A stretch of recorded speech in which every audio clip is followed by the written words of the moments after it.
Creamy layer का मतलब होता है कि जो व्यक्ति जो सामाजिक रूप से सक्षम हो गया है, आर्थिक रूप से सक्षम है, वो पिछड़ा नहीं है, वो उसको क्रीमी लेयर में ला दिया गया है।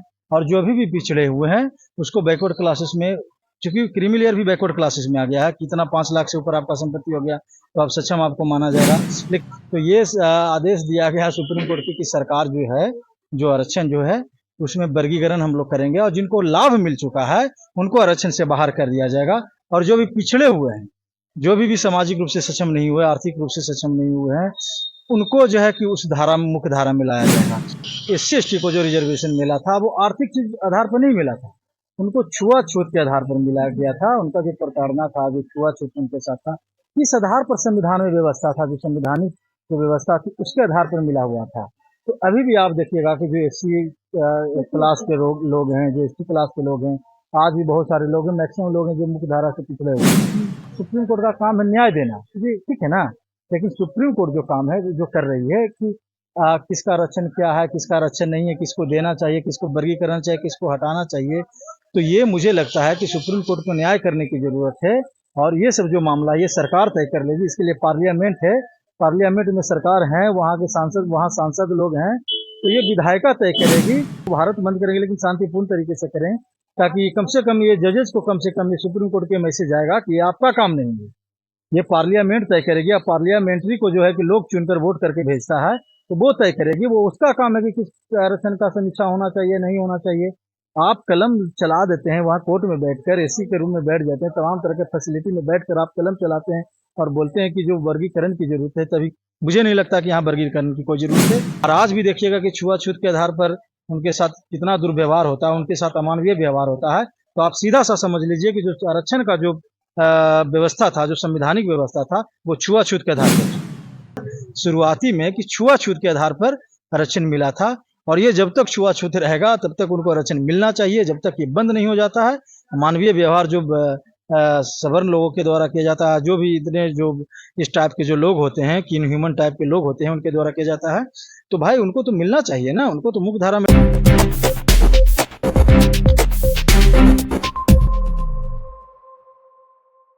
देखिए, हेलो नमस्कार साथियों, मैं अंकित पटेल। अभी मौजूद हैं हम पटना हाई कोर्ट के पास और यहाँ पे बबलू कुमार जी हैं जो एक वकील हैं और हम बात करेंगे कि बिहार में आरक्षण को लेकर माहौल गर्म है, राजनीति भी गर्मा गया है। इस पर जो SC ST के लिए जो आरक्षण की बात होती है, इससे हम बात करेंगे आज कि सर जो आरक्षण जो आया है, जो सरकार मोदी सरकार लाए हैं क्रीमी लेयर, क्या ये कितना तक सही है सर? देखिए, पहला फर्स्ट ऑफ ऑल समझिए कि वो मोदी सरकार नहीं लाई, आरक्षण तो पहले से चलता था। जो संवैधानिक व्यवस्था था कि जो जो लोग पिछड़े हैं, चाहे बैकवर्ड क्लास है, चाहे SC हो गया, चाहे ST हो गया, चाहे माइनॉरिटी है, तो जब कॉन्स्टिट्यूशन लिखा जा रहा था तब जितने भी पिछड़े लोग जो थे, जो मुख्य धारा से बाहर थे, जिनका आर्थिक रूप से, सामाजिक रूप से और जो पिछड़े हुए थे, उनके लिए आरक्षण का, रिजर्वेशन का व्यवस्था किया गया था। चूंकि सुप्रीम कोर्ट का यहाँ पे एक ऑर्डर आया है जिसमें कि वहाँ के जो जस्टिस है वो बोला गया है कि इसमें एक वर्गीकरण होना चाहिए। तो वर्गीकरण इन द सेंस कहने का मतलब है कि जैसे OBC का जो आरक्षण मिलता है, तो बैकवर्ड क्लास का आरक्षण में क्या है कि क्रीमी लेयर का भी व्यवस्था कर दिया गया है। जब आरक्षण मिला शुरुआती दौर में ऐसा नहीं था। क्रीमी लेयर समझा दीजिए। क्रीमी लेयर का मतलब होता है ना, जैसे क्रीम का मतलब समझते हैं ना, क्रीम मतलब मक्खन। हाँ। तो वही क्रीमी लेयर का मतलब होता है कि जो व्यक्ति जो सामाजिक रूप से सक्षम हो गया है, आर्थिक रूप से सक्षम है, वो पिछड़ा नहीं है, वो उसको क्रीमी लेयर में ला दिया गया है। और जो अभी भी पिछड़े हुए हैं उसको बैकवर्ड क्लासेस में, चूंकि क्रीमी लेयर भी बैकवर्ड क्लासेस में आ गया है, कितना 5 लाख से ऊपर आपका संपत्ति हो गया तो आप सक्षम आपको माना जाएगा। लेकिन यहाँ पे टेक्निकलिटी को देखने का चीज है कि देखिए, फॉरवर्ड क्लासेस को जब आरक्षण मिला है तो उसमें बताएगा कि मिनिमम इनकम जो आपका 8 लाख होना चाहिए। तो ये दोनों जो है ना कि टेक्निकली रूप से देखिएगा, कॉन्स्टिट्यूशनल संवैधानिक रूप से देखिएगा तो टैली नहीं करता है। तो यहाँ SC ST में भी वही व्यवस्था किया गया है कि क्रीमी लेयर कर दिया जाए। जब आप क्रीमी लेयर में जाएंगे तो आरक्षण का जो परसेंटेज है वो घट जाता है, ठीक है ना। तो ये आदेश दिया गया है सुप्रीम कोर्ट की सरकार जो है, जो आरक्षण जो है उसमें वर्गीकरण हम लोग करेंगे और जिनको लाभ मिल चुका है उनको आरक्षण से बाहर कर दिया जाएगा। और जो भी पिछड़े हुए हैं, जो भी सामाजिक रूप से सक्षम नहीं हुए, आर्थिक रूप से सक्षम नहीं हुए हैं, उनको जो है कि उस धारा में, मुख्य धारा में लाया जाएगा। लेकिन बात यहाँ पे समझिए कि यहाँ पे कि जो SC/ST को जो रिजर्वेशन मिला था वो आर्थिक चीज आधार पर नहीं मिला था, उनको छुआछूत के आधार पर मिला गया था। उनका जो प्रताड़ना था, जो छुआछूत उनके साथ था, इस आधार पर संविधान में व्यवस्था था, जो संविधानिक जो व्यवस्था थी उसके आधार पर मिला हुआ था। तो अभी भी आप देखिएगा कि जो SC क्लास के लोग हैं, जो ST क्लास के लोग हैं, आज भी बहुत सारे लोग हैं, मैक्सिमम लोग हैं जो मुख्य धारा से पिछड़े हुए हैं, आज भी जंगल में जीवन बिताने को मजबूर हैं, सड़क पे जीवन बिताने को मजबूर हैं, उनके पास 2 टाइम का खाना भी नहीं है। तो अभी मुझे नहीं लगता है कि अभी जो समय है वो इसमें वर्गीकरण की जरूरत है। अभी बहुत लंबा लॉन्ग टाइम की जरूरत है, जहाँ पे जब लोग एक मुख्य धारा में आ जाएंगे, सारे लोग मुख्य धारा में आ जाएंगे, तब इस पर वर्गीकरण की बात हो, तब आरक्षण पे एक डिबेट होना चाहिए। लेकिन सुप्रीम कोर्ट का जो काम है कि आरक्षण पर बात, सुप्रीम कोर्ट का काम है न्याय देना, ठीक है ना। लेकिन सुप्रीम कोर्ट जो काम है जो कर रही है कि किसका आरक्षण क्या है, किसका आरक्षण नहीं है, किसको देना चाहिए, किसको वर्गीकरण चाहिए, किसको हटाना चाहिए, तो ये मुझे लगता है कि सुप्रीम कोर्ट को न्याय करने की जरूरत है। और ये सब जो मामला ये सरकार तय कर लेगी, इसके लिए पार्लियामेंट है, पार्लियामेंट में सरकार है, वहाँ के सांसद, वहाँ सांसद लोग हैं, तो ये विधायिका तय करेगी, ठीक है ना, कि क्या होना चाहिए, नहीं होना चाहिए। और देखिए कि बहुत सारे जो मोदी गवर्नमेंट के जो बहुत सारे जो प्रवक्ता हैं उन्होंने साफ बोला है कि ऐसा नहीं होगा, हम लोग जो है कि इसको एक विधेयक लाएंगे, एक बिल लाएंगे, और इसमें जो है कि अमेंडमेंट जो करके हम इसको फिर से पुनः जो पहले जो आरक्षण का रोस्टर चल रहा था उसको पुनः बहाल करने का काम करेंगे। सर, SC/ST के लोग बोल रहे हैं कि हम लोग 21 तारीख को भारत पूरे बंद करने वाले हैं, जब तक हम लोग को आवाज को नहीं सुना जा रहा, जब तक नहीं सुना जाएगा तो हम लोग बंद कर देंगे। देखिए बिल्कुल, देखिए उनका राइट है। देखिए लोकतंत्र में आपको प्रोटेस्ट करने का राइट है, आप चक्का जाम कीजिए, रेल जाम कीजिए, आप शहर को बंद कर दीजिए, लेकिन वो पीसफुली होना चाहिए। तो ये एक अच्छा बात है कि अपनी उनकी जो डिमांड है वो उनके लिए जागरूक है, तो अच्छी बात है कि वो भारत बंद करेंगे, लेकिन शांतिपूर्ण तरीके से करें, ताकि कम से कम ये जजेस को कम से कम ये सुप्रीम कोर्ट के मैसेज आएगा कि ये आपका काम नहीं है, ये पार्लियामेंट तय करेगी। अब पार्लियामेंट्री को जो है कि लोग चुनकर वोट करके भेजता है, तो वो तय करेगी, वो उसका काम है कि किस आरक्षण का समीक्षा होना चाहिए, नहीं होना चाहिए। आप कलम चला देते हैं वहाँ कोर्ट में बैठकर, SC के रूम में बैठ जाते हैं, तमाम तरह के फैसिलिटी में बैठकर आप कलम चलाते हैं और बोलते हैं कि जो वर्गीकरण की जरूरत है, तभी मुझे नहीं लगता कि यहाँ वर्गीकरण की कोई जरूरत है। अभी भी लोग जो है कि वो जो SC क्लास और ST क्लास के जो लोग हैं, आदिवासी लोग को आप देखिएगा कि उसका जीवन स्तर कितना ऊंचा होगा। आप 2-4 गो को लेकर आप ये बात नहीं कह सकते हैं कि 2-4 गो को लेकर कोई मिनिस्टर बन गया, कोई पार्लियामेंट्री बन गया, कोई बिजनेस बन गया। तो आप बताइए कि जिसका 85% पॉपुलेशन है, उसमें कितने लोग जो कि हैं कि जिनका आर्थिक और सामाजिक रूप से वो आज जुड़ पाए हैं। और आज भी देखिएगा कि छुआछूत के आधार पर उनके साथ कितना दुर्व्यवहार होता है, उनके साथ अमानवीय व्यवहार होता है। तो आप सीधा सा समझ लीजिए कि जो आरक्षण का जो व्यवस्था था, जो संवैधानिक व्यवस्था था, वो छुआछूत के आधार पर था। सिंपल सा फंडा। एक और यहाँ पे निकल के आ रहा कि जिसके घर में SC/ST के घर में अगर किसी को एक नौकरी होगा तो उसको ये आरक्षण नहीं मिलेगा। अब बताइए, एक व्यक्ति का अगर नौकरी होने से पूरा घर, आप समझिए कि अगर ठीक है हमको, अगर मैं 5 भाई और 4 भाई, अगर मुझे नौकरी हो जाती है तो क्या नौकरी में क्या इतनी सैलरी है, हैं? क्या हमारे नौकरी होने से हमारे पूरे घर का स्थिति बदल सकता है? कुछ देर के लिए ठीक है बदल सकता है कि यहाँ आप नमक रोटी खा रहे हैं तो वहाँ पे आप रोटी डाल रहे हैं। आपका भाई का तो नहीं बदल सकता। वही तो मैं बता रहा हूँ कि भाई मेरी कल शादी हो जाती है और मैं तो अलग हो जाऊंगा जी, तब फिर उसका क्या होगा?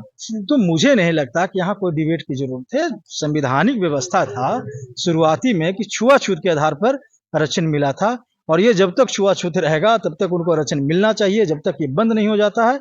मानवीय व्यवहार जो सवर्ण लोगों के द्वारा किया जाता है, जो भी इतने जो इस टाइप के जो लोग होते हैं कि इनह्यूमन टाइप के लोग होते हैं उनके द्वारा किया जाता है, तो भाई उनको तो मिलना चाहिए ना, उनको तो मुख्य धारा मिला। और आप आदिवासियों की स्थिति को आप देखिएगा तो जो इस पे बहस करते हैं उनसे पूछिए कि जो आदिवासी लोग हैं आज भी 70 सालों में आदिवासी लोगों का कितना ट्रांसफॉर्मेशन हुआ, कितना बदलाव हुआ, कितना चेंज हुआ, कितना वो जुड़ पाए हैं। आज भी लोग जंगल में छोटा सा कपड़ा पहनकर रहने को मजबूर हैं, जिनके पास घर नहीं है, झोपड़ा नहीं है। आज भी वो बहुत सारे जो ऐसे आदिवासी जो लोग हैं वो आज तक ट्रेन भी नहीं देखे होंगे, मोबाइल क्या होता है मोबाइल भी नहीं देखे होंगे। आप जाइए छत्तीसगढ़ में चले जाइए, आप मणिपुर में चले जाइए, वहाँ के बहुत दूर दराज इलाके में आप चले जाइएगा, तो आज भी आदिवासी लोग जो है कि जंगल का कंद मूल फूल ये सब खाने को विवश हैं। तो सरकार का देखिए कि कहीं ना कहीं सरकार तो इसमें जिम्मेदार है, कितने सालों के बाद भी उन लोगों को आरक्षण का जो मेन स्ट्रीम जो लाभ होना चाहिए था वो नहीं मिला। तो मुझे नहीं लगता कि अभी इसकी कोई जरूरत है, वर्गीकरण की कोई जरूरत नहीं है। जब तक छुआछूत समाप्त नहीं होता तब तक आरक्षण जारी रहना क्या चाहिए। सर सुप्रीम कोर्ट यह चाह रही है कि मतलब जो SC ST है वो हमेशा नीचा ही लेकिन रहे? अब आप सुप्रीम कोर्ट का क्या बुलाइए भाई, उनको क्या बोलेगा, उनको उनमें कोई वो न्याय। तो चाह रहे हैं कि मतलब अरे गरीबी के गरीबी आप रहे। समझिए कि सुप्रीम कोर्ट जो जज बने हैं वो अपने, जब आरक्षण की बात होनी चाहिए तो हर जगह बात होनी चाहिए। जी। आप कोलोजियम से चुनकर चले जाते हैं, 200 से 300 परिवार हमेशा हाई कोर्ट से लेकर सुप्रीम कोर्ट में जज बनते रहते हैं। इस पर कब होगा? इससे सबसे बड़ा आरक्षण जो है कि तो यहाँ पे है, तो इस पे तो सवाल तो जजेस को करना चाहिए, सुप्रीम कोर्ट को तो करना चाहिए जी। लेकिन वो करेंगे नहीं, क्योंकि उनका मानसिकता है कि पूरा देश जानता है, उनका मानसिकता बैकवर्ड क्लास जानता है, उनका मानसिकता SC ST जानता है, उन लोग समझते हैं उनकी मानसिकता, उनका मानसिकता क्या है। तो इस बहुत अच्छी कदम है कि लोग 21 तारीख को या 22 तारीख जो भी है कि भारत बंद करने का ऐलान करें, ताकि उनको एहसास हो कि आप वहां पे बैठ के तय नहीं करेंगे, वो तय करने वाले पार्लियामेंट है, वो तय करेगा कि किसको आरक्षण मिलेगा और कितना मिलना चाहिए, कब तक मिलेगा, और जब तक छुआछूत है तब तक आरक्षण जारी रहेगा। क्या सर एक अंतिम मेरा प्रश्न है, क्या सुप्रीम कोर्ट मोदी सरकार के हो गई है क्या? देखिए, आप देखिए इस बात से आप इनकार नहीं कर सकते हैं कि सरकार और कोर्ट की जहां तक बात है, तो हम लोग एक सामाजिक दायरा में रहते हैं, समाज के ही सारे लोग हैं, तो बहुत बार ऐसा केसेस हुआ है जो कितना आप तो नहीं बता सकते, लेकिन हमेशा जो है कि बॉडी जो है कॉन्स्टिट्यूशनल बॉडी है, चाहे कोई भी बॉडी हो, तो सरकार के दबाव में काम कहीं ना कहीं करती है, और ये पर्सन टू पर्सन डिपेंड करता है कि वहाँ के जो जज है, कौन जज है किस दबाव में है, कौन जज है कि दबाव में नहीं है। बहुत बार अच्छे फैसले भी आते हैं जहाँ पे जो सुप्रीम कोर्ट होता है कि सरकार के विपरीत फैसला देती है, बहुत जो कि हौसला करके देती है, बहुत एक संविधान के अंदर में दायरे में रह कर देती है, जो कहता है कि लॉ एंड ऑर्डर के लिए एक बहुत अच्छी बात होती है। लेकिन इस बात से इनकार भी नहीं किया जा सकता है कि सुप्रीम कोर्ट सरकार के दबाव में नहीं रहती है।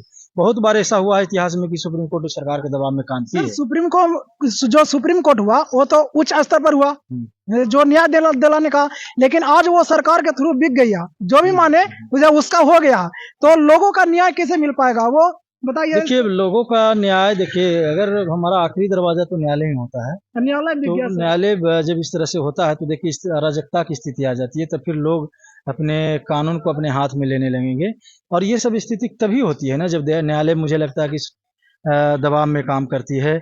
आप भाई आप चीज़ों को समझिए कि ये आपके लिए नहीं है, ये पार्लियामेंट्री है, वहाँ पार्लियामेंट है, संसद है, वहाँ पे इस तरह की बातें होगी, डिबेट होगा, उसके बाद इस पे कमेटी बनेगी, कमेटी का रिपोर्ट सौंपेगी कि हमारे जो पिछड़े जो लोग हैं कितना प्रोग्रेस कर पाए हैं। तो मुझे नहीं लगता कि सुप्रीम कोर्ट का काम है न्याय देना, जो आप न्याय दीजिए ठीक है ना, वो उतना उनका है, आप कलम से वहाँ पे आप तय नहीं कर सकते हैं कि इसमें वर्गीकरण की जरूरत है, और मुझे नहीं लगता कि किसी भी तरह का वर्गीकरण का जरूरत है। जब तक छुआछूत है तब तक आरक्षण रहेगा। चलिए दोस्तों, हमने पटना हाई कोर्ट के वकील बबलू कुमार जी से बात की है आरक्षण को लेकर। बाकी आप लोग कमेंट बॉक्स में बताएं क्या ये आरक्षण जो सरकार लाया है, जो इस तरह से जो नियम लाया है, वो कितना तक सही है। बाकी आप लोग बने रहें। थैंक यू, धन्यवाद।